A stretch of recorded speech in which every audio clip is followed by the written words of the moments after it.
বাবাজি মিল্লাত ইসলামিয়া বিরাদার ইমাম হোসেন কিভাবে জীবিত, এক নম্বর পয়েন্ট শুনুন বিরাদার, ইমাম হোসেন কিভাবে জীবিত। কারণ কুরআন বলতেছে বিরাদার, যিনারা আল্লাহর পথে শহীদ হয়ে যায়, যিনারা আল্লাহর পথে নিহত হয়ে যায়, তিনারা প্রত্যেককে জীবিত। আমার বাবাজি মিল্লাত ইসলামিয়া পৃথিবীর মধ্যে বিরাদার এখন চলছে বিরাদার, ইংরেজি হচ্ছে 2025 সাল। আপনাদেরকে যদি জিজ্ঞাসা করি ইংরেজি কত সাল চলতেছে, প্রত্যেককে জবাব দিবেন, উত্তর দিবেন, অ্যানসার দিবেন হুজুর এখন চলছে 2025। কিন্তু যদি জিজ্ঞাসা করি আরবি কত সাল চলতেছে, তো অনেকেই হয়তো বলতে পারবেন না। তবে আরবি কত সাল চলতেছে, এখন চলছে 1447 হিজরি। যেমন ইংরেজি চলছে 2025, তেমন আরবি চলতেছে বিরাদার 1447 হিজরি। বাবাজি 61 হিজরিতে এখন চলছে 1400 বিরাদার 47। কিন্তু কারবালার যুদ্ধ হয়েছে 61 হিজরিতে। এবার 1447 থেকে 61 মাইনাস করবেন, দেখবেন কত দাঁড়াবে। তত বছর হলো কারবালার যুদ্ধ হওয়া 61 হিজরিতে। এটা মনে করবেন বিরাদার, এটা মাইন্ডে রেখে দিবেন। 61 হিজরিতে কারবালার প্রান্তরে বাবাজি ইমাম হোসেন শহীদ হয়েছেন। জানেন বাবাজি পৃথিবীর মধ্যেতে ইমাম হোসেনকে শহীদ করানোর পর ইমাম হোসেনের মস্তকটা, ইমাম হোসেনের মাথাটা, ইমাম হোসেনের বিরাদার সার মুবারকটা তিনার দেহ থেকে, শরীর থেকে বিরাদার, তিনার বডি থেকে আলাদা করে দেওয়া হয় বিরাদার, তিনার শরীর থেকে, তিনার দেহ থেকে ভিন্ন করে দেওয়া হয়, ছিন্ন করে দেওয়া হয়, আলাদাভাবে করে দেওয়া হয়। শুধু ইমাম হোসেন নয় বাবাজি, পৃথিবীর মধ্যেতে কারবালার প্রান্তরে যত 72 জন হুসাইনি প্রেমিক কারবালার প্রান্তরে শহীদ হয়েছিলেন, প্রত্যেকের মাথা মুবারককে শরীর থেকে আলাদাভাবে কেটে নেওয়া হয়েছিল, আলাদাভাবে বিরাদার কেটে নেওয়া হয়েছিল, ভিন্নভাবে কেটে নেওয়া হয়েছিল। এ বাবাজি ইয়াজিদের সেনাবাহিনীরা, ইয়াজিদি দলবাসীরা ইমাম হোসেনের মাথা মুবারক সহ আরো 71 জন হুসাইনি প্রেমিকদের মাথাকে বাবাজি আজকে তলোয়ার ছুরির নখের মধ্যে বিরাদার এইরকম করে ঝুলাতে ঝুলাতে কোথায় নিয়ে যায় ইয়াজিদ বিরাদার মিল্লাত ইসলামিয়া, ইয়াজিদের সৈন্যবাহিনী, ইয়াজিদের সেনাবাহিনীরা 10ই মুহররম 61 হিজরিতে কারবালার প্রান্তরে ইমাম হোসেনের সৈনিকদেরকে শহীদ করানোর পর তিনাদের মাথা মুবারককে কেটে আজকে বাবাজি কুফা থেকে রওনা হন। আপনারা জানেন বাবাজি ইমাম হোসেনের ফ্যামিলিতে যত মহিলা ছিল প্রত্যেকটি মহিলাকে গ্রেফতার করে নেওয়া হয়েছিল, প্রত্যেকটা মহিলাদেরকে আজকে দণ্ড করে নেওয়া হয়েছিল, গ্রেফতার করে নেওয়া হয়েছিল, বন্দী করে নেওয়া হয়েছিল। বাবাজি 22 বছরের যুবক ইমাম হোসেনের একজন সন্তান, নাম হচ্ছে হযরতে আলী আওসাদ, যিনাকে বলা হয় ইমাম জাইনুল আবেদিন। বাবাজি তিনার হাতে পায়ে বিরাদার শিকল দিয়ে বেঁধে নেওয়া হয়েছিল। ওগো বাবাজি ইমাম হোসেনের সৈনিকদের মধ্যেতে যিনারা শহীদ হয়ে গেছেন তিনাদের মাথাকে ছুরির নখে এরকম ভাবে ঝুলাতে ঝুলাতে আর ইমাম হোসেনের বাড়ির মহিলাদেরকে বিরাদার গ্রেফতার করে বন্দী করে আর ইমাম হোসেনের পুত্র ইমাম জাইনুল আবেদিনকে বিরাদার শিকলে বেঁধে বিরাদার নিয়ে যাচ্ছে কুফা দিকে। বাবাজি কোন কুফা? যে কুফাতে হযরতে আলী রাদিয়াল্লাহু তাআলা আনহু তার বড় সন্তান ইমাম হাসান একটা সময়ে একটা যুগে জজ ছিলেন, জজ। সেই কুফা শহরে আজকে বাবাজি সেই আলীর সন্তানকে, আলীর পরিবারদেরকে শহীদ করার পর তাদের মাথা মুবারককে কেটে তার পরিবারদেরকে আজকে গ্রেফতার করে বন্দী করে কুফা শহরের মধ্যে ঘোরানোর জন্য নিয়ে যাওয়া হতেছে। এ বাবাজি আমি আপনাদেরকে যে পয়েন্টটা দিব বলতেছিলাম, এবার আসুন বাবাজি কারবালার প্রান্ত থেকে কুফা শহরের দূরত্ব কত জানেন বাবাজি?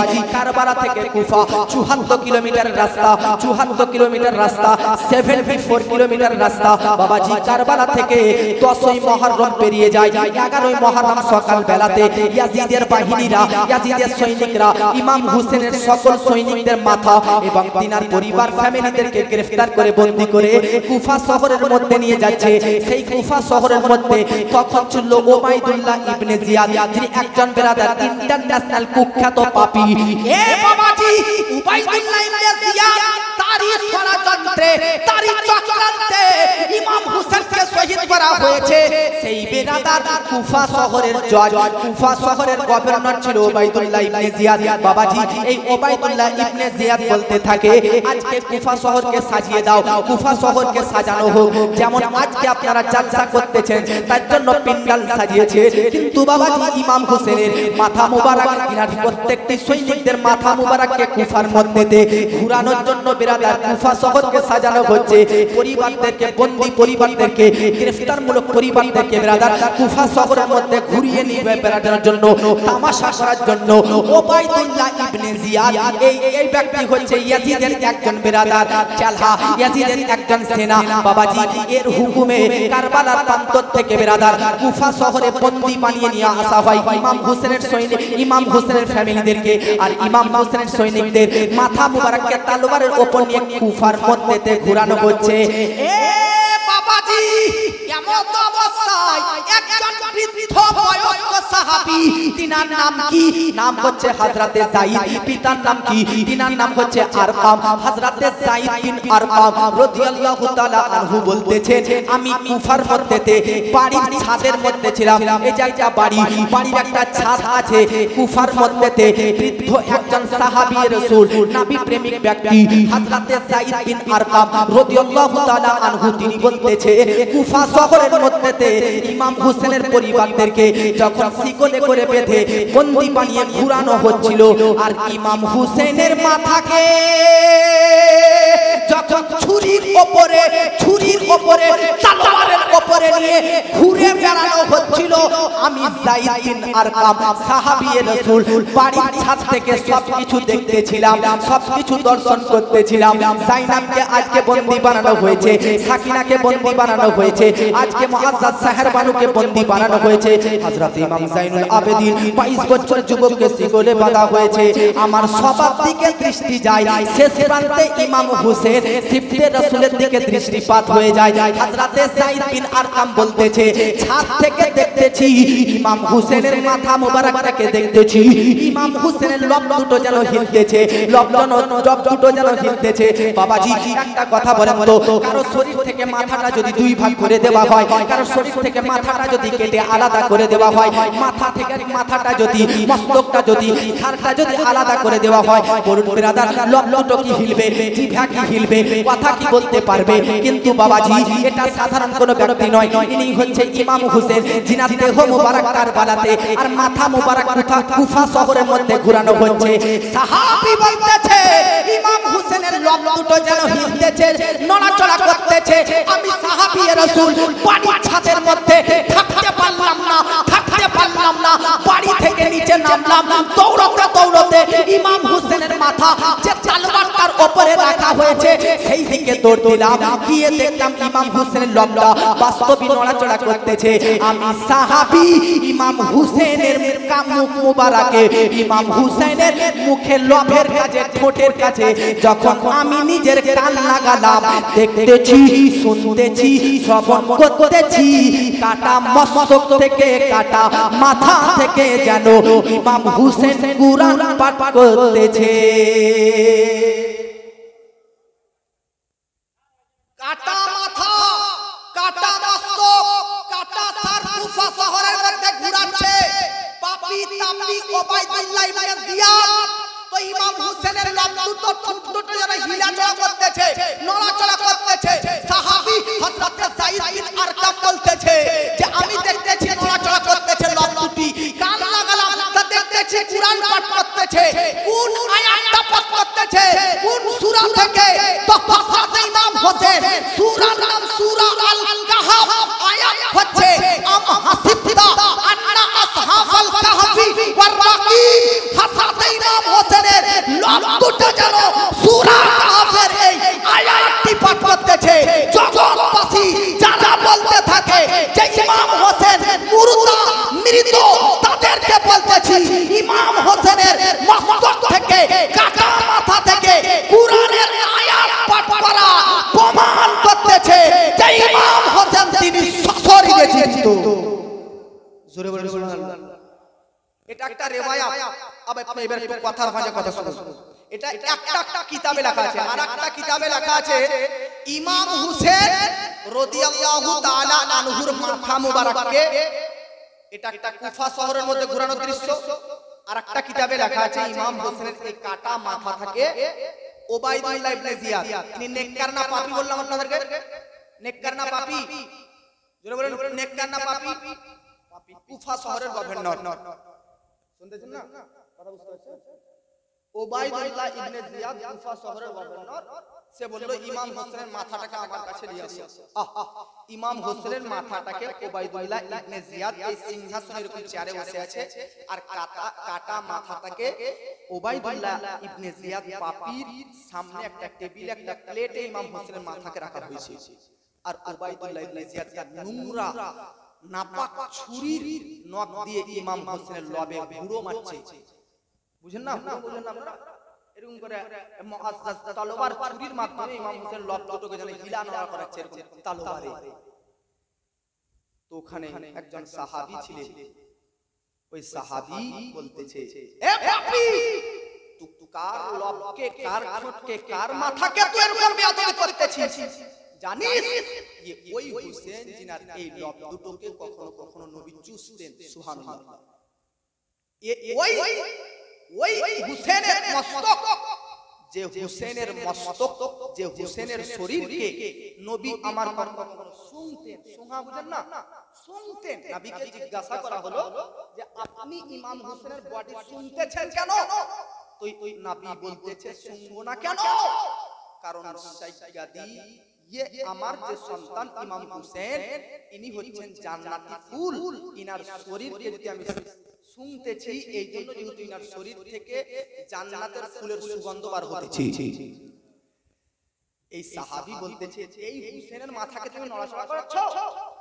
তো এই সাহাবীর কথা শুনে বলতেছে তুমি কে? তো এই একজন সাহাবী, একজন প্রতিবন্ধী সাহাবী, অন্ধ সাহাবী, দেখতে পাই না। বলতেছে আজ তুমি অন্ধ বলে তোমাকে ছেড়ে দিলাম, যদি তুমি দৃষ্টি শক্তি রাখতে তাহলে তোমাকে আজকে এখানে হত্যা করতাম বাবাজি। তিনি বলতেছে অন্ধ হুয়া তো क्या हुआ, आओ मुकाबला करके एक बार देखो। যে ইয়াজিদি সেনাবাহিনী দ্বিতীয়বার ওই অন্ধ সাহাবীর সঙ্গে লড়াই করে, তো অন্ধ সাহাবী কিছুটা ইয়াজিদি সেনাবাহিনীকে ওখানেই হত্যা করে দেয় এবং শেষ প্রান্তে তিনিও শহীদ হয়ে যায়। লিখতেছে কিতাবের মধ্যে ইমাম হোসেনের মাথাটা উবাইদুল্লাহ ইবনে জিয়াদের প্লেটে রাখা হয়েছে। তো ওখানেও ইমাম হোসেনের লব দুটো যেন হিলতেছে, নড়াচড়া করতেছে, নড়াচড়া করতেছে, হিলতেছে, হিলতেছে, নড়াচড়া করতেছে।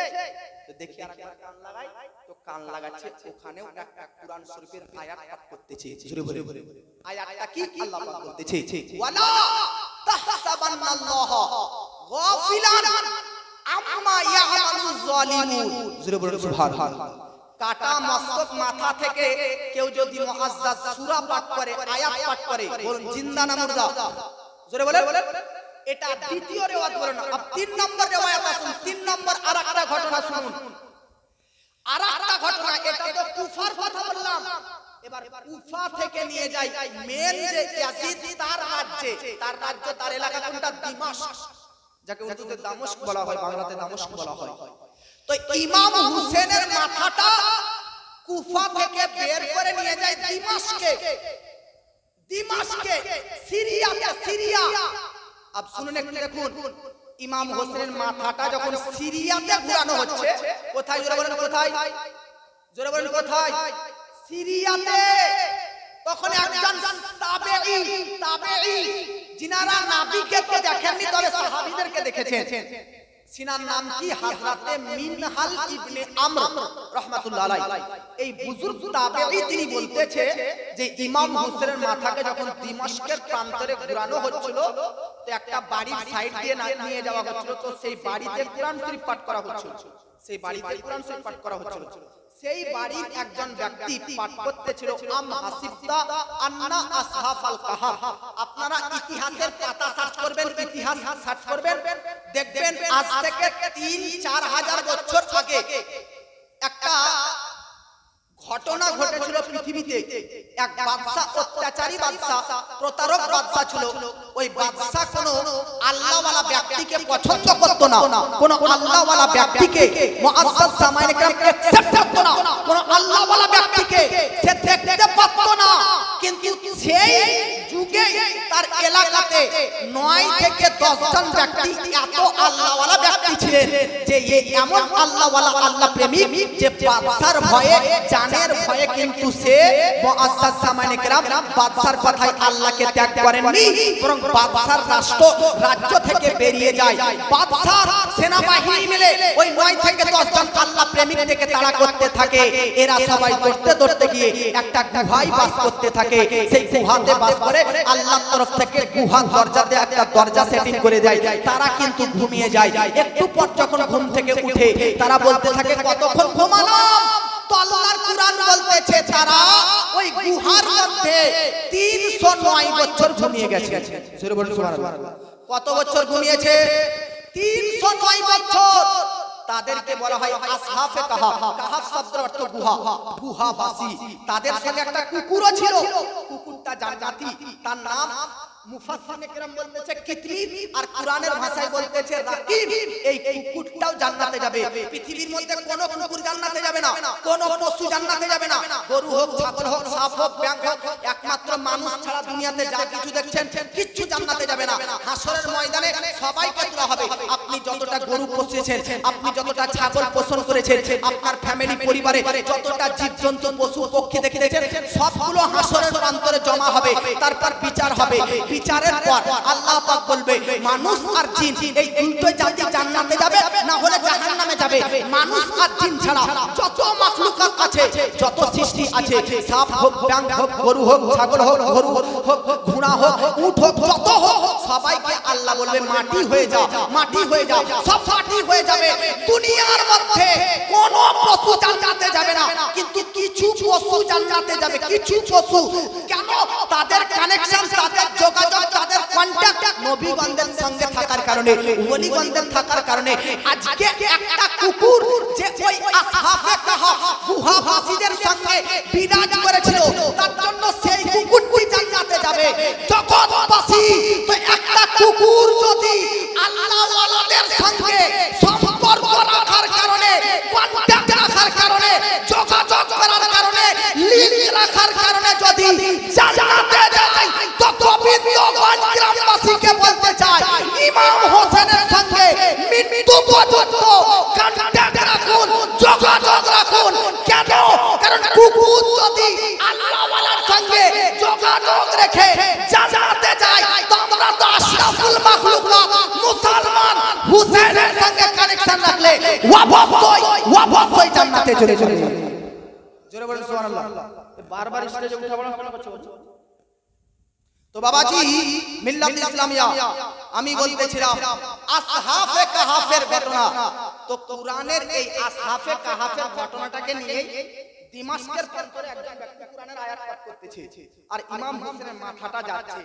ইমাম হোসেন কোরআনের এই আসহাফে কাহাফটা নিজের কান দিয়ে শুনে নেয়, কাটা মস্তক থেকে নিয়ে উত্তর দেয়, এ কোরআন পাঠক, আসহাফের কাহাফ নিয়ে ঘটনা পড়তেছো?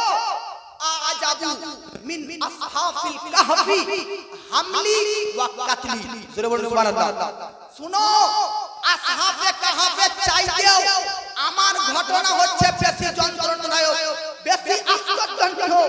আরে আসহাফে কাহাফ একটা গুহাতে একটা বাদশার অত্যাচার সহ্য না করতে পেরে 309 বছর ঘুমিয়েছে। এটা যতটা আশ্চর্যজনক নয়, ততটা আমি হুসেনের আজকের কেসটা ঘটনাটা আশ্চর্যজনক। কেন?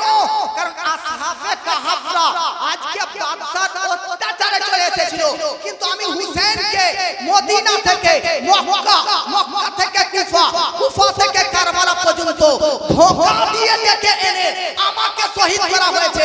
আসহাফে কাহাফ তো নিজে থেকে গিয়েছিল, আর আমাকে আজকে ইয়াজিদি বাহিনী আজকে ধোঁকা দিয়ে ডেকে এনেছিল।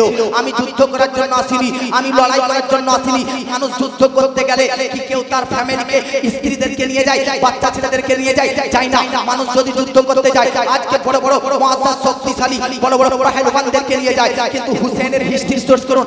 ইমাম হুসেন মদিনা থেকে যখন কারবালার জন্য বেরিয়ে যায়, তখন তিনার স্ত্রী ছিল, তিনার ভাই ছিল, তিনার ছোট মেয়ে ছিল, ছোট বাচ্চা ছিল, এদেরকে নিয়ে এসেছে। তো ইমাম হোসেন বলতেছে, এ কুরআনের পাঠক আসহাবে কাহাফের চাইতে আমি হুসেনের গোত্রটা সবচাইতে আশ্চর্য নয়। কেন? কারণ আমার ওপর 3 দিন পানি বন্ধ করা হয়েছিল। আমি হুসেন আমার ফ্যামিলির পরিবারের মহিলাদেরকে আজকে শিকল দিয়ে বাঁধানো হয়েছে, আজকে বন্দী বানানো হয়েছে, কয়েকখানা নেওয়া হয়েছে। আমি আপনাদেরকে বলতে চাই, বলুন বেরাদার, একটা মানুষ যখন আমি জীবিত বলে কথা বলতে পারছি, কিন্তু আমার মাথাটা যদি ওখানে কেটে পড়ে থাকতো, কথা তো বলতে পারতাম না। কেন? কারণ আমি তখন মরে থাকতাম, মুর্দা থাকতাম। এই জন্য আমার জন্য যে ভাবনাটা আপনারা রাখতেছেন, ইমাম হোসেনের জন্য রাখেন না বাবাজি। কারণ ইমাম হোসেনের মাথাটা দিমাশকের প্রান্তরে, আর শরীর দেহটা আজকে বডিটা কারবালার প্রান্তরে। তবুও ইমাম হোসেনের কাটা মাথা থেকে জীবিত মানুষের মতন আজকে কুরআনের পাঠ করা আয়াত ওর সঙ্গে কথাবার্তা বলতেছি। জোরে বলে। কুরআন যে বলেছে যে আল্লাহর পথে যারা শহীদ হয়ে যাবে তারা জীবিত, এটা প্রমাণ হলো কি হলো না? প্রমাণ হলো? জোরে বলেন, হলো কি হলো না? তিনটা ঘটনা বললাম আপনাদেরকে, তিনটা রিওয়ায়াত বর্ণনা করলাম। আপ নেক্সট পয়েন্ট আসুন, নাম্বার 2, আল্লাহর পথে যিনারা শহীদ হয়ে যাবে তিনারা জীবিত। ভাই জীবন কার নাম? মা বোন আপনারা শুনেন। আর মরণ কার নাম? জীবিত কাকে বলে আর মৃত কাকে বলে? তো আপনাদেরকে যদি জিজ্ঞাসা করি হুজুর বা ভাইজান, জীবন কার নাম বলেন তো? তো আপনার ভাই নিঃশ্বাসের নাম জীবন, অক্সিজেন নেওয়ার নাম জীবন, মানে নিঃশ্বাস চলতেছে, অক্সিজেন চলতেছে, কার্বন ডাই অক্সাইড বার হচ্ছে, এর মানে হচ্ছে জীবন, জীবিত নাকি?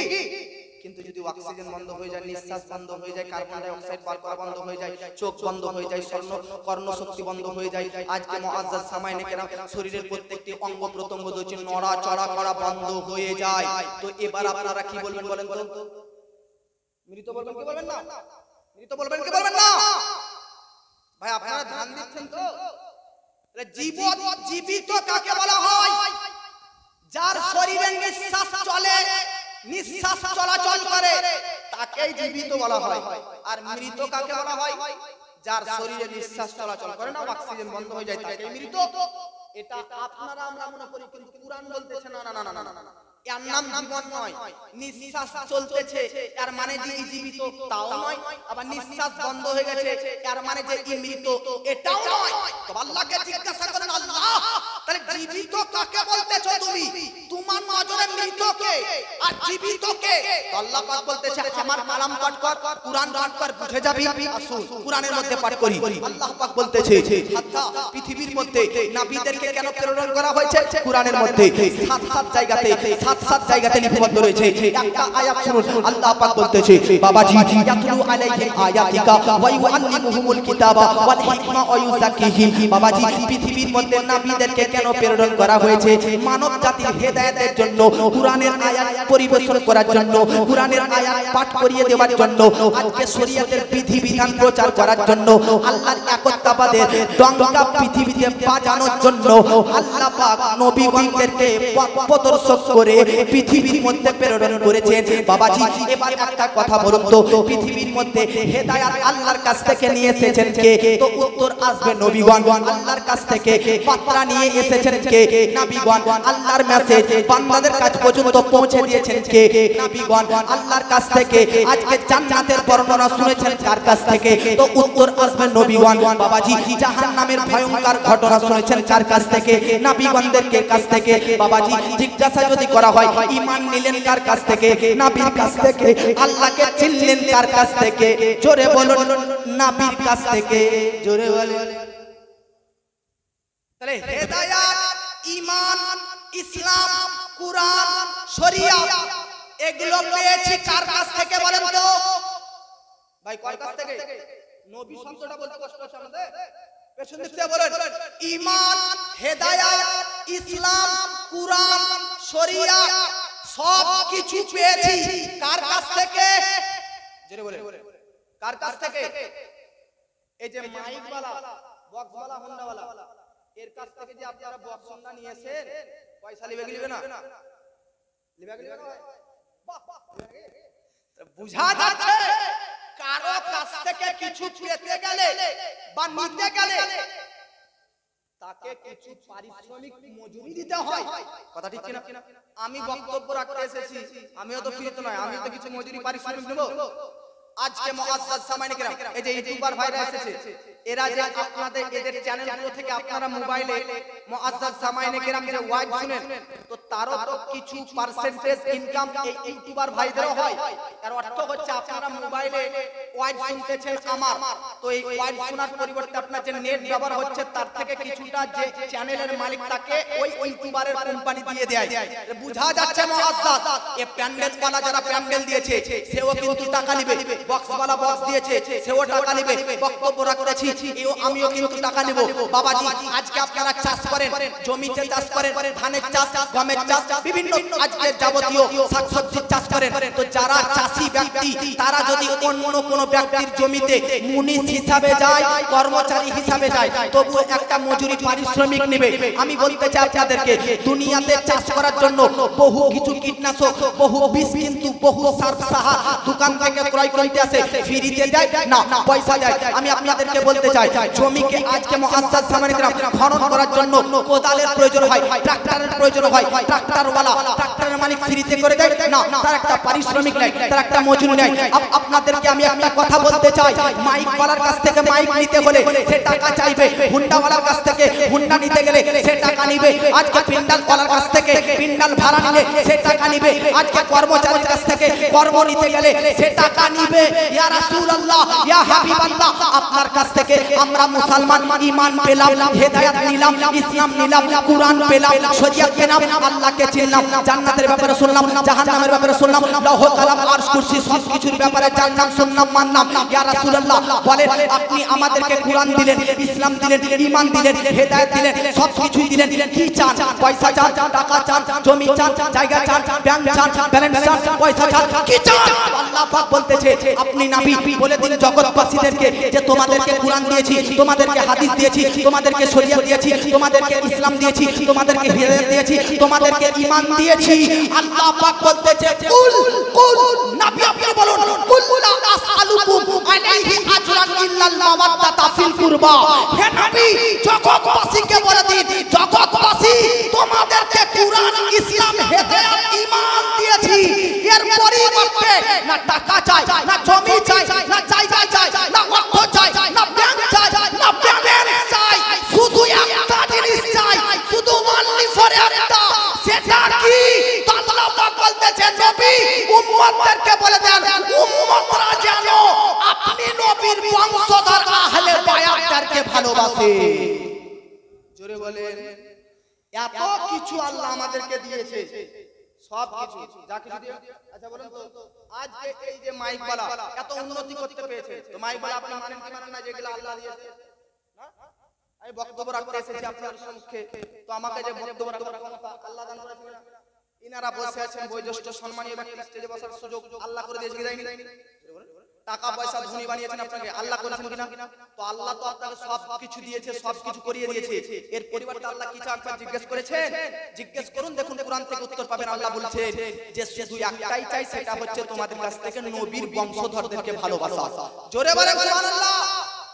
আপনি একবার ভাবুন, আমরা আহলে বায়াত নবীর বংশধরদেরকে ভালোবাসবো কি বাসবো না? জোরে বলেন, এই জোরে বলেন। কিন্তু দেখুন, একটু ধ্যান দেন, আল্লাহ চেয়েছে যে নবীর উম্মতরা নবীর বংশধরদেরকে যেন মহব্বত করে। আপনি বলেন তো, কারবালাতে ইমাম হোসেনকে যারা শহীদ করেছে এজিদরা, তারা কি কেউ হিন্দু ছিল? নো। হিন্দু ছিল? নট, ইম্পসিবল, হিন্দু নয়। তারা কি খ্রিস্টান? নো। তারা কি ইহুদি? না। তারা কি জিউস? না। তারা কি বৌদ্ধ ধর্মের ব্যক্তি? না। তারা কি আরএসএস? না। কারা ছিল? ইমাম হোসেনকে যারা শহীদ করেছে তারা প্রত্যেকটাই নবীর উম্মত, মুসলমান ছিল। ইয়াজিদ কে? বিশ্ববিখ্যাত সাহাবী, আমিরে মুয়াবিয়ার ছেলে, সাহাবীর বেটা। আমার ইবনে সাদ কে? সাদ ইবনে আবি ওয়াক্কাস সাহাবীর বেটা। উবাইদুল্লাহ ইবনে জিয়াদ ইয়াজিদের এক ব্যক্তি, কে? এর বাপ হযরতে জিয়াদ একজন সাহাবীর বেটা। যে কারবালাতে যারা ইমাম হোসেনকে শহীদ করেছে হযরত দাদা, তারা প্রত্যেকটাই সাহাবীদের বেটা, মুসলমান ঘরের ছেলে, নবীর উম্মতের ছেলে। আর ভাবুন, আল্লাহ আমাদেরকে এত কিছু দিল, তার পরিবর্তে আল্লাহ আমাদেরকে চেয়েছেন নবীর বংশধরদেরকে ভালোবাসতে। কিন্তু আমরা এই উম্মত হয়ে কারবালার যুদ্ধ নবীর ইন্তেকালের 50 বছর পর হয়েছে, নবীর ইন্তেকাল হওয়ার 50 বছর হলো না, আর নবীর বংশধরের মধ্যে মেন ব্যক্তি ইমাম হোসেনকে এই উম্মতরা শহীদ করে দিয়েছে। এরা জান্নাতে যাবে না জাহান্নামে যাবে? এই জোরে বলেন, জান্নাতে না জাহান্নামে যাবে? জাহান্নামে যাবে। এই পয়েন্ট, এই জাহান্নামে যাবে। আজকে ইন্টারনেটে কিছু বক্তব্য দেখতে পাবেন, ইন্টারনেট বাংলাদেশের খাস করে যুবকরা শুনে না, এরা বলতেছে ইয়াজিদ হচ্ছে আমিরুল মুমিনিন, অর্থাৎ মুমিনদের লিডার। নাউজুবিল্লাহ। আমাদের মুমিনদের লিডার হবে ইমাম হোসেন, নাকি? ইয়াজিদ কি আমাদের লিডার হবে? জোরে বলেন। ये বাংলাদেশের বক্তারা কিছু হারাম কর বক্তা হয়, হ্যাঁ, 72 সিদ্ধার দলের বক্তা বলতেছে ইয়াজিদ হচ্ছে রাহমাতুল্লাহ। ইয়াজিদের ক্ষেত্রে বলা যাবে ইয়াজিদ আল্লাহর, তার প্রতি আল্লাহর রহম হোক, এটা বলতে হবে। নাউজুবিল্লাহ। কিছু কিছু ব্যক্তি বলতেছে ইয়াজিদ ভালো ব্যক্তি ছিল, ইয়াজিদের কোনো দোষ ছিল না, ইমাম হোসেনকে শহীদ করাতে ইয়াজিদের কোনো হাত ছিল না। আলিয়াজুবিল্লাহ, নাউজুবিল্লাহ। আমি আপনাদেরকে বলতে চাই, ইমাম হোসেন ইয়াজিদকে, ইয়াজিদ কিভাবে জান্নাতি হতে পারে? ইয়াজিদ কি সঠিক হতে পারে? আর ইয়াজিদ এমন এমন কাজ করেছে যে আপনারা শুনেন। আজকে যদি আপনাদের কর্ণশক্তি আমার বক্তব্য শ্রবণ করার, আজকে আপনাদের কান যদি আমার বক্তব্য শোনার ক্ষমতা রাখে, তো একটু ধ্যান দিয়ে শুনুন। ইয়াজিদ কি কি করেছে শুরু থেকে শেষ পর্যন্ত 2 মিনিটে শুনুন। ইয়াজিদ কি কি করেছে? ইয়াজিদ তো সেই ব্যক্তি যিনি ইমাম হোসেন রাদিয়াল্লাহু তাআলা আনহু এবং তিনার পরিবারদের উপর মদিনা শরীফের মধ্যে এতটা চাপ সৃষ্টি করে, এতটা প্রেসার দেয় যে ইমাম হোসেন তুমি আমার হাতে হাত রেখে দাও। ইমাম হোসেন কিন্তু ইয়াজিদের হাতে হাত রাখেনি। তার জন্য ইমাম হোসেনের পরিবারদের প্রতি ইমাম হোসেনের উপর এতটা প্রেসার, এতটা চাপ, এতটা অন্যায়, এতটা অত্যাচার, এতটা প্রতারণা করে যে ইমাম হোসেন মদিনা শরীফে আর মদিনা শরীফটাকে ছাড়তে বাধ্য হয়েছে। আমি বলতে চাই এই গ্রামটা 10টা পাড়া মিলে একটা গ্রাম, বহুত বড় গ্রাম। আচ্ছা বলুন তো ভাই, আল্লাহ আপনাকে ক্ষমতা দিয়েছে, আল্লাহ আপনাকে বিশাল বড় ব্যক্তি বানিয়েছে।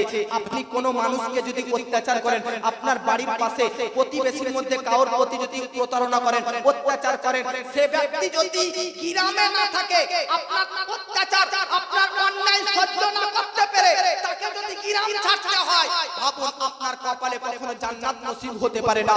এইজন্য প্রতিবেশীর সঙ্গে সৎ ব্যবহার করবেন, প্রতিবেশীর সঙ্গে সর্বদা সর্বদা মুআজ্জাজ ভালো ব্যবহার করবেন, কমল মনোভাব নিয়ে থাকবেন, সৎ ব্যবহার করবেন। কারণ ইয়াজিদ এমন এক পাপী, যার চাপে, যার প্রেসারে, যার অন্যায়ে ইমাম হোসেন মদিনা শরীফ ছাড়তে বাধ্য হয়েছে।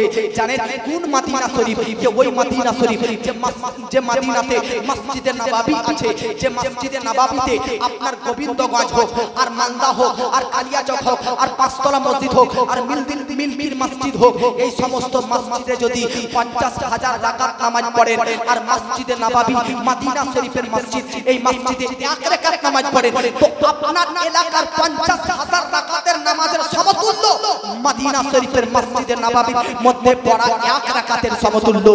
ওই মদিনা শরীফ, যে মদিনা শরীফে আল্লাহু আকবার মসজিদে কুবা রয়েছে। আমার আপনার নবীজি মক্কা থেকে হিজরত করে, মক্কা থেকে পাড়ি দিয়ে নবী মদিনা শরীফ গিয়েছিলেন। মদিনা শরীফে যখন নবী পদার্পণ করেন, তিনি মদিনাতে গিয়ে সর্বপ্রথম একটা বাড়ি তৈরি করে, সর্বপ্রথম তিনি একটা মসজিদ তৈরি করে। সেই মসজিদটার নাম মসজিদে কুবা। সেই মসজিদটা আছে মসজিদে কুবাটা মদিনা শরীফের মধ্যে। কোন মদিনা? যে মদিনা শরীফের মধ্যে মসজিদে কিবলাতাইন, অর্থাৎ কিবলা চেঞ্জ হওয়ার আয়াত নাযিল হয়েছে, সেই মদিনা শরীফের কথা বলতেছি। কোন মদিনা শরীফ? আল্লাহু আকবার। যে মদিনা শরীফের মধ্যে আমার আপনার নবী শুয়ে রয়েছে, আমার আপনার নবী আরাম করতেছে। হাদিস শরীফের মধ্যে লেখা আছে নবীগণরা ওই শহরে ইন্তেকাল করে, যেই শহরটা তাদের সমস্ত দেশ শহর থেকে পছন্দ হয়। আমার নবী সবচাইতে পছন্দনীয়, সবচাইতে মনোনীয়, সবচাইতে মনোপ্রিত স্থান শহর হচ্ছে মদিনা। সেই জন্য নবীর ইন্তেকাল মদিনাতে হয়েছে। কসম খোদার বলতেছি, যেই জমিটুকুতে, যেই ভূমিটুকুতে, যেই জায়গাতে নবীর মাজার আছে, নবীর মাজার আছে হযরত আয়েশা সিদ্দিকার বাড়িতে। নবীগণের বৈশিষ্ট্য, আমি যদি মালদাতে অ্যাক্সিডেন্ট হয়ে ইন্তেকাল করি, তো ওখানে ওখান থেকে আমার পরিবার বীরভূমে নিয়ে গিয়ে আমাদের গ্রামে মাটি দিবে, কিন্তু নবীগণদের বৈশিষ্ট্য ওনারা যেই জায়গাতে ইন্তেকাল করবে সেখানেই তিনাদের মাজার হবে। আমার আপনার নবীজি ইন্তেকাল মা আয়েশা সিদ্দিকার বাড়িতে হয়, তাই মা আয়েশা সিদ্দিকার বাড়িতে নবীর মাজার তৈরি হয়। আজ যে নবীর মাজার দেখতেছে এটা মা আয়েশা সিদ্দিকার বাড়িতে রয়েছে। শুনুন, নবীর বর্তমান শরীর দেহ আজকে যেই জায়গায় শায়িত রয়েছে, নবী যেই জায়গাতে আরাম করতেছে, অর্থাৎ যেই মাটিটুকুতে নবীর মাজার আছে ওই মাটিটুকু কাবা শরীফ তো দূর কথা, আরশ তো দূর কথা, জান্নাতের চাইতেও বেশি দামি হচ্ছে মদিনা শরীফের ওই জমিটা, যেই জমিটাতে নবীর রওজা শরীফ রয়েছে, নবীর মাজার রয়েছে। আজকে সেই শহর মদিনা শরীফ থেকে আজকে ইয়াজিদের অত্যাচারে ইমাম হোসেনকে ছাড়তে বাধ্য হতে হয়েছে। আল্লাহু আকবার। আজকে সেই ইয়াজিদকে কিছু ব্যক্তি জান্নাতি বলতেছো, সেই ইয়াজিদকে তোমরা হক পথের প্রতীক, তোমরা সত্যবাদী বলতেছো, তোমাদের স্থান কোথায় হবে? আরে শুনো, ইমাম হোসেনের প্রতি এতটা চাপ দেয় যে ইমাম হোসেন মদিনা ছেড়ে যেতে বাধ্য হয়। কোন মদিনা শরীফ? যে মদিনা শরীফের মধ্যে আজকে কোনো রোগী ব্যক্তি গেলে তার রোগ মুক্ত হয়ে যায়, কোনো অসুস্থ ব্যক্তি গেলে তার সুস্থতা পেয়ে যায়, কোনো ঋণী ব্যক্তি গেলে তার ঋণ মুক্ত পেয়ে যায়, আজকে কোনো ব্যক্তি আশায় গেলে তার আশা পূর্ণ হয়ে যায়, কোনো ব্যক্তি কিছু চাইলে তার চাওয়া পাওয়া পূর্ণ করে দেওয়া হয়। কোন মদিনা শরীফ? যে মদিনা শরীফের মধ্যে আজকে হযরতে উমর ইবনুল খাত্তাব সাহাবী রাসূল আল্লাহর কাছে দোয়া করতেন, আল্লাহ আমার যদি মৃত্যু হয় বা আমার যদি কিছু হয় তাহলে মদিনা শরীফের মধ্যে হয়। হযরতে উমর ইবনুল খাত্তাব নবীর দ্বিতীয় খলিফা, নবীর দ্বিতীয় খলিফা নাম উমরে ফারুক। কোন উমরে ফারুক? উমরে ফারুক যদি কোনো রাস্তা দিয়ে হেঁটে যেতেন তো সেই রাস্তা দিয়ে শয়তান পর্যন্ত দ্বিতীয়বার হাঁটতেন না। এতটা আজকে জালালি মেজাজের সাহাবী হযরতে উমরে ফারুক। উমরে ফারুক তিনি প্রত্যেকদিন দোয়া করতেন, আল্লাহ আমি দুটো জিনিস তোমার কাছে চাই, একটা হচ্ছে আমার ইন্তেকালটা যেন শহীদ হয়, আমি যেন শহীদ হতে পারি, অর্থাৎ লড়াই করতে করতে যুদ্ধ করতে করতে শহীদ হয়। আমার ইন্তেকাল যেন আজকে আমার ইন্তেকাল অ্যাক্সিডেন্টের মাধ্যমে যেন না হয়, রোগের মধ্যে যেন না হয়, ইন্তেকাল যেন শহীদের মধ্যে হয়, এটা একটা। দ্বিতীয় নম্বর হযরতে উমর ফারুক যেটা দোয়া চেয়েছিলেন সেটা হচ্ছে আল্লাহ আমার শহীদ হবে এটাও চাই, আর শহীদ যেন মদিনা শরীফের মধ্যেই হয়। জোরে বলেন সুবহানাল্লাহ। এই ওই মদিনা শরীফ, যে মদিনা শরীফের মধ্যে আজকে আপনারা জানেন চারটি প্রসিদ্ধ মাযহাব রয়েছে, হানাফি, শাফিঈ, মালিকি, হাম্বলি। এই চারটি মাযহাবের মধ্যে একটা মাযহাবের নাম হচ্ছে হাম্বলি। এই হাম্বলি মাযহাবের প্রতিষ্ঠাতা ইমাম আহমদ বিন হাম্বল, 12 লক্ষ হাদিসের হাফিজ ইমাম আহমদ বিন হাম্বল, তিনি কখনো মদিনা শরীফ থেকে বের হননি। আপনি জানেন ইমাম আযম আবু হানিফা, আমাদের ইমাম আযম আবু হানিফা তিনি 55 বার হজ করেছেন, কিন্তু ইমাম আহমদ বিন হাম্বল তিনি একবার হজ করেছেন। জিজ্ঞাসা করা হলো, এই ইমাম আহমদ বিন হাম্বল তোমার বাড়ি মক্কার কাছে, মদিনার কাছে, কিন্তু তুমি একবার হজ করলে কেন? তো ইমাম আহমদ বিন হাম্বল বলতেছে, শুনে নাও জগৎবাসী, হজ করা কিন্তু একবারই ফরজ, নামাজ প্রত্যেকদিন 5 ওয়াক্ত ফরজ, রোজা প্রতি বছর ফরজ, কিন্তু হজ আপনার লাইফে আপনার জীবনে একবারই ফরজ। তাই আমি ইমাম আহমদ বিন হাম্বল জীবনের এই ফরজটা আদায় করে নিয়েছি একবার হজ করে, কিন্তু আমি আর দ্বিতীয়বার হজে যাইনি কেন? কারণ হজ আদায় করতে গেলে, হজ পূর্ণ করতে গেলে হজের সমস্ত কিছু সিস্টেম সব মক্কায় আদায় হয়। মক্কাতেই রয়েছে আরাফাত, মক্কাতেই আছে কাবা, মক্কাতেই রয়েছে আজকে মুআজ্জাজ মুজদালিফা। এই জন্য ইমাম আহমদ বলতেছে হজ সম্পূর্ণ হতে গেলে মক্কায় যেতে হবে। আমি ইমাম আহমদ বিন হাম্বলের সর্বদা ইচ্ছা আমি মদিনা থেকে বের হব না। হতে পারে আমি মদিনা থেকে বের হয়ে মক্কা চলে গেলাম আর আমার মক্কাতে ইন্তেকাল হয়ে গেল, কিন্তু আমি ইমাম আহমদ বিন হাম্বল চাই যেন আমার ইন্তেকাল মক্কায় না হয়, মদিনা শরীফের মধ্যে হয়। জোরে বলেন সুবহানাল্লাহ। মদিনা শরীফের মধ্যে হয়। আল্লাহু আকবার। কেমন নবী প্রেমিক ব্যক্তি দেখুন, তিনি হজ করতেও মক্কা যাননি, কেন? তাতে মদিনা থেকে বের হলে যেন তিনার ইন্তেকাল হয়ে যায়, তাই তিনি মদিনাতে সর্বদা ছেড়েছে। কেন?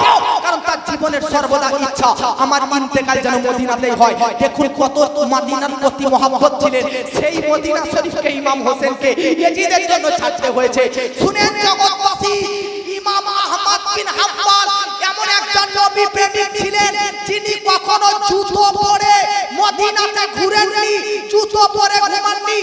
আজকের হাজী সাহেবরা মদিনাতে যদি যায় জুতো পরে ঘুরে জুতো পরে বেড়ায় কোনো সমস্যা নাই, জায়েজ আছে। তবে প্রেমের কথা আলাদা, প্রেমের কথা আলাদা, ইশকের কথা আলাদা, মুহাব্বতের কথা আলাদা। ইমাম আহমদ বিন হাম্বলকে জিজ্ঞাসা করা হলো, তুমি মদিনা শরীফের মধ্যে কখনো জুতো পরিধান করনি কেন? তো ইমাম আহমদ বিন হাম্বল বলতেছে, জুতো পরিধান করে কিভাবে মদিনাতে চলতে পারি?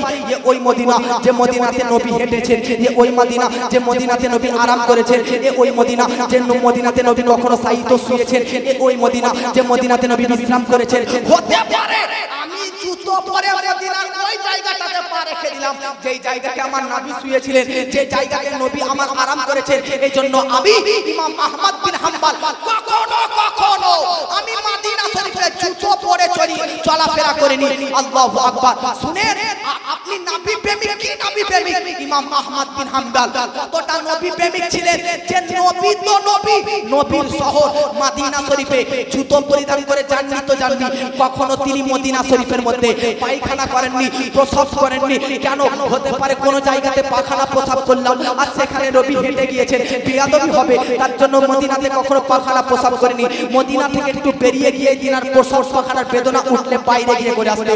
আল্লাহু আকবার। যে ও মদিনা যে মদিনার মধ্যেতে মুআজ্জাজ সামানে কেরাম এই রকম ভাবে বুজুর্গানে দিনদার সাহাবীয়ে রাসূলুল্লাহ এই রকম ভাবে আশিকে রাসূলুল্লাহ মহব্বত করেছে।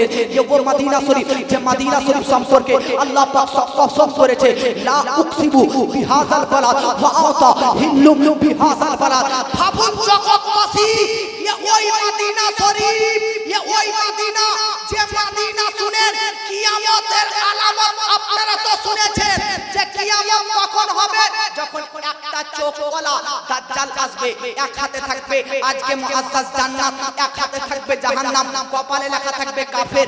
দাজ্জালের একটা চোখ, কপালে লেখা থাকবে কাফের, তার হাতে থাকবে জাহান্নাম, হাতে থাকবে জান্নাত। সে নিজে থেকে বানাবে। পৃথিবীতে দাজ্জাল ইন্ডিয়াতে আসবে, ভারতে আসবে, পাকিস্তানে যাবে, বাংলাদেশ যাবে, মালদা আসবে, সব জায়গাতে এই দাজ্জাল ঘুরে বেড়াবে আর ঘুরে বেড়াবে আর মানুষদেরকে ধরে ধরে বলবে, বল আমাকে খোদা বল, বল আমাকে আল্লাহ বলে দাবি কর, বল আমি তোর খোদা। আল্লাহু আকবার। যারা আজকে যাদের ঈমান ভিতরে নষ্ট হয়ে থাকবে, যাদের ঈমান থাকবে না, তারাই দাজ্জালকে খোদা বলে মেনে নেবে। কিন্তু যারা দাজ্জালকে খোদা বলে মেনে নেবে, তারা দাজ্জালের তৈরি করা জান্নাতে থাকবে।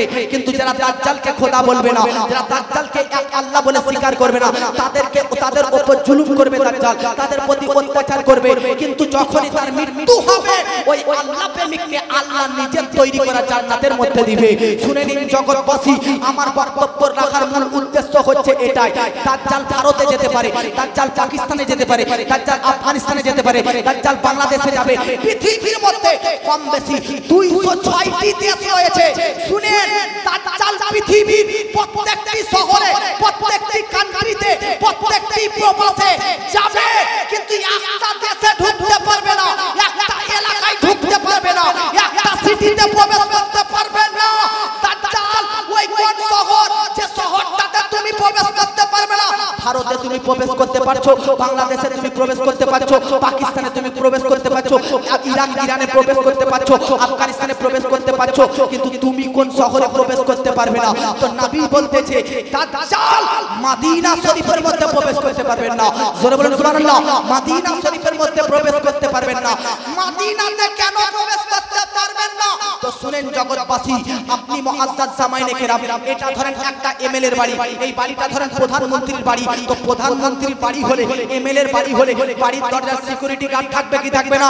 গার্ড থাকবে কি থাকবে না? জোরে বলেন, সিকিউরিটি গার্ড থাকবে কি থাকবে না? প্রধানমন্ত্রীর বাড়ি যেটা, তার বাড়ির দরজায় সিকিউরিটি থাকবে, গার্ড থাকবে। আপনি বেরাদার বিনি মুআজ্জাজ জামাইনে কেরাম, আপনি ওই বাড়িতে, প্রধানমন্ত্রীর বাড়িতে, এমএলএ এর বাড়িতে ঢুকতে গেলে সিকিউরিটি আপনাকে কিন্তু ঢুকতে প্রবেশ করতে দিবে না, আটকাবে আপনাকে। আপনার কাছে যদি সঠিক ইনফরমেশন থাকে, সঠিক ডকুমেন্টস থাকে, সঠিক যদি আপনার কাছে মুআজ্জাজ চিন্তা ভাবনা থাকে, তারপর ঢুকতে দিবে। কিন্তু মদিনাতে দাজ্জাল কেন ঢুকতে পাবে না?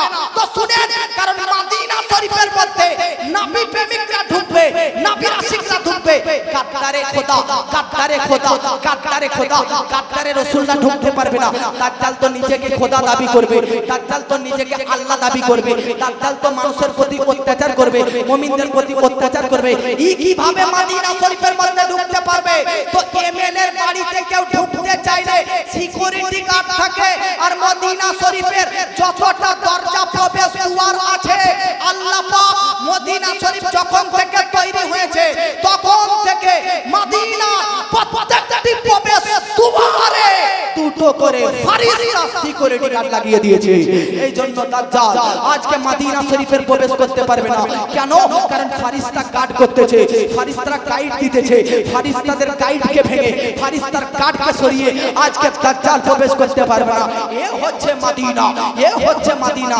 যে মদিনার মাটিকে তো আমরা সুরমা বলে ব্যবহার করতে পারি, যে মদিনার মাটি পেলে আমরা চুমু খাই, যে মদিনার মাটি পেলে আজকে আমরা মুখে মাখি, সেই মদিনা শরীফকে ছাড়তে বাধ্য হয়েছে ইমাম হুসেন। আজকে ইয়াজিদের অত্যাচারে, ইয়াজিদের প্রেসারে, ইয়াজিদের চাপে আজকে তুমি ইয়াজিদকে জান্নাতি বলো, ইয়াজিদকে সঠিক পথের পথিক বলো। আমি আপনাদেরকে বলতে চাই ইয়াজিদ কিভাবে জান্নাতি হতে পারে? যে ইয়াজিদের প্রেসারে ইমাম হোসেন মদিনা ছেড়েছে। একবার ভাবুন এই মদিনা শরীফ ছাড়তে আমার ইমাম হোসেনকে কতটা কষ্ট হয়েছে, কতটা যন্ত্রণা পেয়েছে। আমার হোসেন মদিনা শরীফ যেই দিন ছেড়ে চলে যাবেন, নবীর রওজার কাছে গিয়েছেন, ইয়া রাসূলুল্লাহ, ইয়া হাবিবাল্লাহ, নবী গো নানা জান আজকে আপনার উম্মতের অত্যাচারে মদিনাতে থাকা হলো না, আমি চলে যাচ্ছি, আমার জন্য দোয়া করেন, আমার জন্য দোয়া করেন, আপনাকে শেষ সালাম জানিয়েছি। আমার হোসেন নবীর রওজা থেকে পার হয়ে যান, আবার আসেন, পার হয়ে যান, আবার আসেন, পার হয়ে যান, আবার আসেন। ভাই ওটা তো আর মিথ্যা প্রেম ছিল না, ওটা হাকিকাত প্রেম ছিল, হাকিকাত प्रेम ছিল, হাকিকাত প্রেম ছিল। আর হাকিকাত किसको कहते हैं कि आशिक को देखे बगैर, मासूम को देखे बगैर आप जा नहीं सकते, जाने की जी नहीं करेगा। এই জন্য মুসলমান ইমাম হোসেন নবীর রওজা থেকে একবার বার হচ্ছে, আবার ঢুকতেছে, একবার বার হচ্ছে, আবার প্রবেশ করতেছে। সে হোসেন মদিনা শরীফ ছেড়েছে ইয়াজিদের কারণে। সে ইয়াজিদ জান্নাতি হতে পারে? আমি আপনাদেরকে বলতে চাই যে কোন হোসেন, কোন ইয়াজিদ, যে ইয়াজিদ আজকে ইমাম হোসেন, কোন ইমাম হোসেন? তিনি তো আহলে বায়াত, তিনাদের ব্যাপারে তো কোরআনের আয়াত এসেছে, ইন্নামা ইউরিদুল্লাহ লিইউযহিবা আনকুমুর রিজসা আহলাল বাইতি ওয়া ইউতাহিরকুম তাতহীরা। আরে যাদের ব্যাপারে কোরআনের আয়াত রয়েছে তাদেরকে যারা শহীদ করবে, তাদেরকে যারা আজকে মুআজ্জাজ হত্যা করবে, তারা কি জান্নাতি হতে পারে? কি তোমার আজকে অবস্থা হয়ে গেল? আজকে কেমন তুমি মুসলমান যে নিজেকে আজকে ইয়াজিদের সঙ্গ, ইয়াজিদকে জান্নাতি বলো? আজ শুনো কোন আহলে বায়াতের, কোন আহলে বায়াত, কোন কাকে ইয়াজিদ শহীদ করেছে? যাদের ব্যাপারে কোরআনের আয়াত কুল্লা আসআলুকুম আলাইহি আজরান ইল্লাল মাওয়াদ্দাতা ফিল কুরবা। আরে যাদের ব্যাপারে কোরআনের আয়াত পরস্পর নাযিল হয়েছে তাদেরকে শহীদ করতেছেন এই ইয়াজিদ। এই ইয়াজিদ কখনো জান্নাতি হতে পারে? এজন্য বলেন জান্নাতি ইয়াজিদ হতে পারে, জান্নাতি হবে। আপনারা জানেন, আপনারা জানেন ইয়াজিদ এমন একজন বেয়াদব ব্যক্তি। ইয়াজিদ যখন ইমাম হোসেনকে শহীদ করে দেয় 61 নম্বর হিজরিতে, ইমাম হোসেনকে শহীদ করানোর পর জানেন ইয়াজিদের আর মুআজ্জাজ সামাইনে کرام তাকে আটকানোর কেউ নেই, আর কেউ তাকে আটকানোর নেই। ইমাম আজকে ইয়াজিদ সে মনে করেছিল যে আমি যদি রাজ সিংহাসনে রাজ করতে চাই, রাজা যদি হতে চাই, তাহলে হোসেনকে শেষ করা উচিত। কেন? কারণ ইমাম হোসেন যতদিন বেঁচে থাকবে ততদিন আমি শরীয়তের বিপরীত কাজ করতে পারবো না। ইমাম হোসেনের মুবারক যুগে আজকে আমার প্রকাশ্য শরীয়তের বিরোধিতা করা চলবে না। ইমাম হোসেন যদি বেঁচে থাকে, ইয়াজিদ মনে করেছিল যে আমার খেলার সুযোগ হবে না, আজকে খেলার সুযোগ হবে না। ইয়াজিদ মনে করেছিল ইমাম হোসেন যদি বেঁচে থাকে তাহলে আজকে আমার কখনো রাজত্ব চলবে না। কেন? কারণ ইমাম হোসেনের দিনদারের চাবুক ইয়াজিদের মাথায় ঘুরতেছিল, ইমাম হোসেনের তাকওয়ার দড়ি ইয়াজিদের মাথায় ঘুরতেছিল, ইমাম হোসেনের ইবাদতের আজকে সুতো, ইমাম হোসেনের ইবাদতের সুতো ইয়াজিদের হাতে বাঁধা ছিল। তার জন্য ইয়াজিদ চেয়েছিল এই সুতোকে খুলতে হবে, এই চাবুককে নষ্ট করতে হবে, এই দড়িকে ভেঙে দিতে হবে, এই দেওয়ালকে ভেঙে দিতে হবে। তাই ইয়াজিদ ইমাম হোসেনকে শহীদ করলো। ইয়াজিদ ইমাম হোসেনকে শহীদ করানোর পর জানেন বাবাজি, আপনি শুনলে অবাক হবেন, মা আর বেটা, ভাই আর বোন, এদের সঙ্গে বিবাহ জায়েজ করে দিয়েছিল। শরীয়তের হুকুম কি, কোরআনের হুকুম কি? ভাই বোন বিবাহ করা হারাম, মা বেটা বিবাহ করা হারাম, বাপ বেটি বিবাহ করা হারাম। কিন্তু ইয়াজিদ ইমাম হোসেনকে শহীদ করার পর যখন ব্রাদার ইরাকের বাদশা হয়, তখন তার রাজ্যের সবাইকে বলে ভাই বোনে বিবাহ জায়েজ, আজকে মাই বেটাতে বিবাহ জায়েজ। দেখুন ব্রাদার কোরআনের আয়াতকে কত মিসগাইড করতেছে, কত এদিক ওদিক করে দিচ্ছে। এই ইয়াজিদকে তুমি জান্নাতি বলো, এই ইয়াজিদকে তুমি আজকে হকের প্রতীক বলো। শুনো মুআজ্জাজ সামাইনে কেরাম, শুধু তাই নয়, এত দূরে শেষ নয়, ইয়াজিদকে কারবালার যুদ্ধ 61 হিজরিতে 63 হিজরির কথা বলতেছি শুনেন। কারবালার যুদ্ধ 2 বছর পর কি কারবালার যুদ্ধ দেখলেন? 72 জন হুসাইন প্রেমিকদের শহীদ। এবার যদি আপনাদের বুকে পাটা আছে তো এই কথাটা শুনে নেন, ইয়াজিদ কেমন ব্যক্তি। ইমাম হোসেন কারবালার যুদ্ধে 2 বছর পর ইয়াজিদ বলে, যাও মক্কাতে যাও, মদিনাতে যাও, আর মক্কাবাসী মদিনাবাসীকে বলো তারা যেন আমার হাতে হাত রেখে দেয়। আল্লাহু আকবার। ইয়াজিদের কথাই আজকে তার সৈন্যবাহিনী মক্কা মদিনাতে আসে। কেউ ইয়াজিদের কথা শুনে না, কেউ ইয়াজিদের কথা স্বীকার করে না। কেন বা করবে?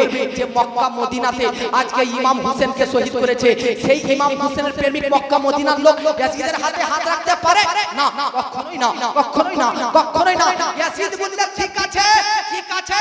ইয়াজিদ তার একজন ব্যক্তি, নাম হচ্ছে মুসলিম বিন উকবা, একে 12,000, কোন কিতাবে লেখা আছে 20,000 সেনা পাঠালো। দেখুন কারবালার যুদ্ধে 2 বছর পর ইয়াজিদ আবার 22,000, কোন কিতাবে 12,000 লেখা আছে, আবার 12,000 বা 20,000 সেনাবাহিনী পাঠালো মদিনার উপর, মদিনার দিকে, মক্কার দিকে। ইয়াজিদ বলতেছে কারবালার যুদ্ধ হওয়া 2 বছর হয়ে গেল, মানুষ সবাই আমার উপর ভয় করা হারিয়ে গেছে, ভয় করা ভুলে গেছে। যাও আবার মক্কার প্রতি অ্যাটাক করো, মদিনার প্রতি অ্যাটাক করো। আল্লাহু আকবার। ইয়াজিদের কতটা অত্যাচার দেখুন, ইয়াজিদ কতটা স্টিম রুলার চালিয়েছে মদিনার উপর, মক্কার উপর। কারবালার যুদ্ধের পর ইয়াজিদের সেনাবাহিনী মদিনাতে আসে। হাদিসের ভাষায় একে বলা হয় আইয়ামুল হুররা। মিশকাত শরীফ তুলুন, বুখারী শরীফ তুলুন, বিখ্যাত কিতাবের মধ্যে লিপিবদ্ধ রয়েছে ইয়াজিদের সেনাবাহিনীরা মদিনাতে 3 দিনের জন্য নিজের প্রতি সবকিছু হালাল করে দিয়েছে। শুনে নিন মা বোনরা, ইয়াজিদ কতটা টাপি। কারবালার যুদ্ধে 2 বছর পর ইয়াজিদ আবার 12,000 বা 20,000 বাহিনীকে পাঠিয়েছে মদিনার উপর, যে যাও আমার সেনা মদিনার কাছে যাও, আর 3 দিন তোমাদের জন্য হালাল করে দিলাম, যা ইচ্ছা তাই করো। কেউ যদি আমার হাতে হাত রাখতে চায় তাকে ছেড়ে দিবে, কেউ না রাখলে তাকে খালাস করে দিবে, ফিনিশ করে দিবে, শেষ করে দিবে। দুনিয়া থেকে আজকে মুআজ্জাজ সামানে কেরাম উঠিয়ে দিবে। আল্লাহু আকবার। ইয়াজিদ বাদশা, তার কথা তো মানতেই হবে। তার বাহিনী 12,000 সেনাবাহিনীরা, বা কোন কিতাবের ভাষায় 20,000 সেনাবাহিনীরা মদিনা শরীফের মধ্যে আসে। আসার পর কত ঘটনা ঘটেছে, টাইম লম্বা হবে, শর্টকাটে শুনুন। ইয়াজিদের বাহিনীরা কারবালার যুদ্ধে, বারবার বলতেছি শুনেন, কারবালার যুদ্ধের 2 বছর পর আবার দ্বিতীয় কারবালা মদিনাতে তৈরি করে। ইয়াজিদের 12,000 সৈন্যবাহিনী মদিনার প্রতি 3 দিন অত্যাচার করে। এই 3 দিন ইয়াজিদি বাহিনীর অত্যাচারে মদিনার কতটা ক্ষতি হয়েছে জানেন, কতটা লোকসান হয়েছে জানেন, কতটা? তো বলতেছে মদিনার জনসাধারণ, সাধারণ পাবলিকরা 10,000 মানুষ আজকে শহীদ হয়ে গেছে। এটা তো আম পাবলিকের কথা বললাম মদিনা শরীফে, কিন্তু শুনেন 1700 সাহাবায়ে কেরাম শহীদ। 1700 সাহাবায়ে কেরামকে ইয়াজিদি বাহিনীরা কারবালার যুদ্ধের 2 বছর পর, কারবালার যুদ্ধের 2 বছর পর মদিনায় এসে অ্যাটাক করে। তাদের অ্যাটাকের ফলে 10,000 পাবলিক, 1700 সাহাবী, 700 হাফিজে কুরআন, আর 97টা কুরাইশ গোত্রের বড় বড় লিডারদেরকে হত্যা করে। আর শুনেন না বাবা, এই 12,000 ইয়াজিদের বাহিনীরা মিলে মদিনার পাক পবিত্র নারী মেয়েদের প্রতি আজকে মুআজ্জাজ অন্যায়ভাবে জিনা করতে থাকে, ব্যভিচার করতে, ধর্ষণ করে নেয়, ধর্ষণ করতে থাকে। ইমাম বুখারীর উস্তাদ ইমাম জোহরী বলতে থাকে ইয়াজিদি বাহিনী মদিনার পাক পবিত্র নারীদেরকে ধ্বংস করার পরিবর্তে বিনা বাপ ছাড়া এইরকম মেয়েদের পেট থেকে 800টা সন্তান জন্ম নিয়েছিল। 800টা সন্তান ইয়াজিদের হুকুমে হচ্ছে কারবালার যুদ্ধ 2 বছর পর। আপনারা জানেন যে মসজিদে নববীর ব্যাপারে আপনাকে বললাম যে ওখানে 1 রাকাত মানে আপনার গোবিন্দগঞ্জ বা আপনার কালিয়াচকের 5তলা মসজিদের 50,000 রাকাতের সমতুল্য নাকি।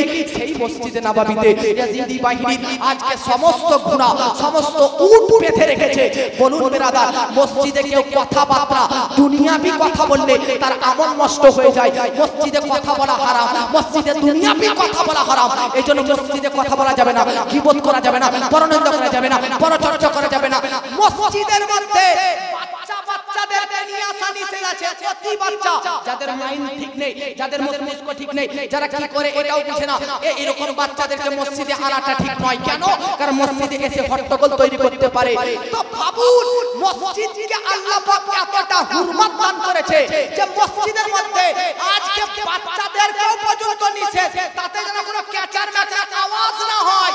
তো ভাবুন, দুনিয়ার সমস্ত মসজিদ থেকে সবচাইতে দামি মসজিদ লিস্টের মধ্যে দ্বিতীয় নম্বরে মসজিদে নববী।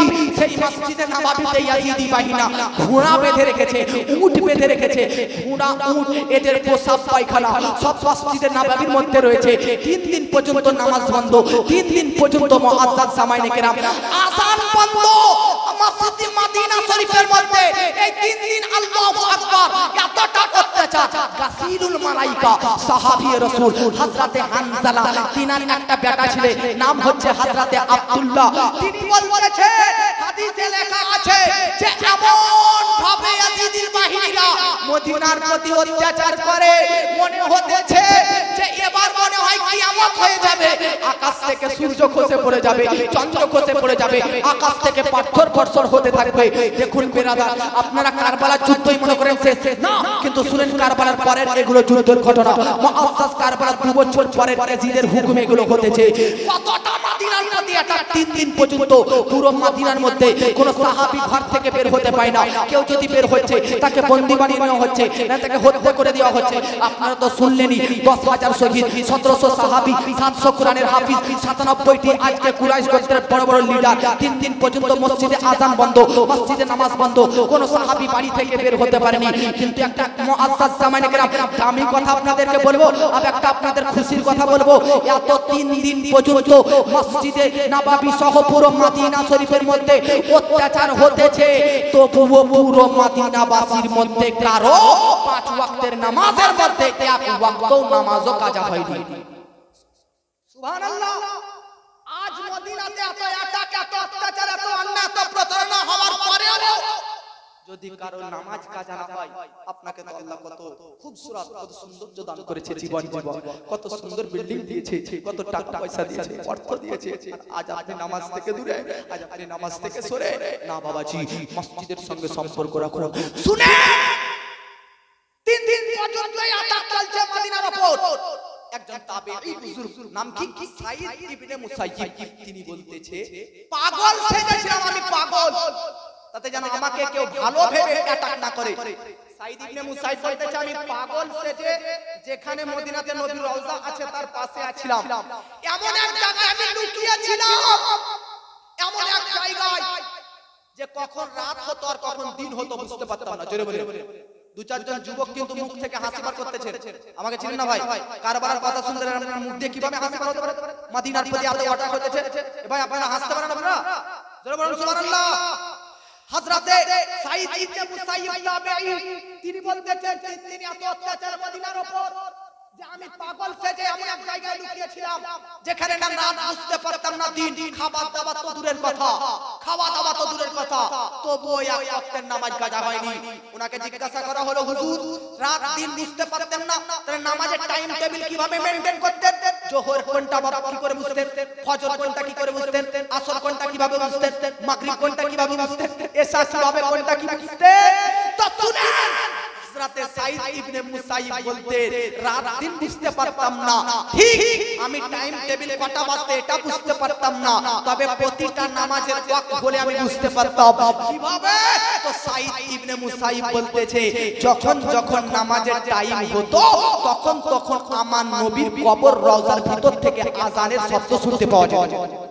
জোরে বলেন সুবহানাল্লাহ। নবীর কবর রওজার ভিতর থেকে আযানের শব্দ শুনতে পাওয়া যেত। আজ कुछ लोग हमारे नबी को, हमारा अपना नबी के পর্যন্ত মুর্দা বলতেছে।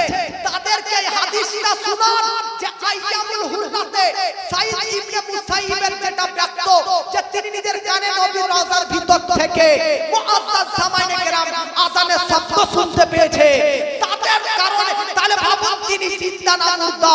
তো যারা তাবেঈ সাহাবীর লোক হবে তারা নবীকে জিন্দা ভাববে, আর যারা মুআজ্জাজ তাবেঈ সাহাবীদের মতো পথ অবলম্বন করবে না তারা কখনো নবীকে জিন্দা বলবে না, মুর্দা বলবে না।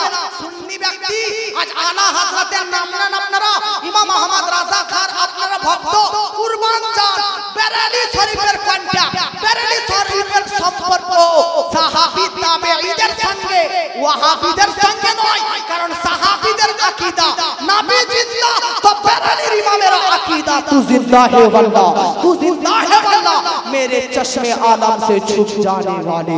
বাবাজি বলতে গিয়েছিলাম ইয়াজিদের অত্যাচার, তো ভাবুন এই ইয়াজিদ কখন কি জান্নাতি হতে পারে যে মদিনার প্রতি এরকম অত্যাচার করেছে, অ্যাটাক করেছে। শুধু তাই নয়, 3 দিন পর মদিনা থেকে মক্কা যায়, ইয়াজিদের এই 12,000 সেনাবাহিনী মক্কায় গিয়ে কাবার উপর পাথর ছুঁড়ে মারে। আজকে আপনার বাড়িতে কেউ ঢিল ছুড়লে আপনি তাকে গালি দেন, আপনি তাকে মুআজ্জাজ দূর করে তাড়িয়ে দেন। কাবার উপর ইয়াজিদি বাহিনীরা, কোন কাবা? যে কাবাকে আমরা সামনে রেখে নামাজ পড়ি, যে কাবাকে কিবলা করে আমরা নামাজ পড়ি, সে কাবার চাদর পর্যন্ত পুড়িয়ে দিয়েছে ইয়াজিদি বাহিনী। কারবালা 2 বছর পর কাবাকে জ্বালিয়ে দিয়েছে, পুড়িয়ে দিয়েছে। শুনেন, কাবা শরীফের ছাদের উপর ইসলামের বহু স্মৃতি ছিল। ইয়াজিদির বাহিনীরা সব মুআজ্জাজ জামাইনে কেরাম এই কাবা শরীফকে জ্বালিয়ে দেয়, তো আগুনে পুড়ে কাবার চাদর পুড়ে যায়, কাবার উপরে যত স্মৃতি রাখা ছিল সব পুড়ে যায়। জগৎবাসী এই জন্য ভাবুন, এই জন্য বলতে চাই এই ইয়াজিদের ব্যাপারে আপনাদেরকে কেন বলতেছি, কারণ ইয়াজিদকে যারা জান্নাতি বলতেছে তাদেরকে মুক্তর জবাব দিন। ইয়াজিদ এইরকম কৃতকর্ম কর্মকাণ্ড পথভ্রষ্টমূলক কাজ করেছে, কিভাবে জান্নাতি হতে পারে? এ বলেন ইয়াজিদ জান্নাতি হতে পারে? জোরে বলেন জান্নাতি হতে পারে? এ জোরে বলতে হবে না। কারবালা টু দিমাশক, কারবালা টু দিমাশক, কারবালা টু দিমাশক, কারবালা থেকে ইমাম হোসেনের পরিবারদেরকে আজকে ছাত্রাতে নারীদেরকে বেপরদায় আজকে মুআজ্জাজ শরীরে শিকল বেঁধে নিয়ে যাচ্ছে আহলে বায়াতদেরকে। বলেন সে ইয়াজিদ কিভাবে জান্নাতি হতে পারে?